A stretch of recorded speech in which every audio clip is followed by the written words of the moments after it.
সাহাবাকে জিজ্ঞেস করলেন কি নাম? মাসমুক? সে বলে ইসমি হাসান, আমার নাম হলো হাসান। হাসান মানে দুশ্চিন্তা, হাসান মানে দুশ্চিন্তা, এটা একটা নাম হইলো?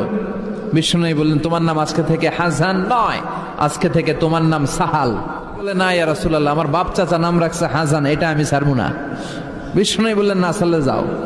তো সে বাড়িতে চলে গেল। যাওয়ার পর থেকে ওই যে দুশ্চিন্তা তার আর পিছু ছাড়ে না।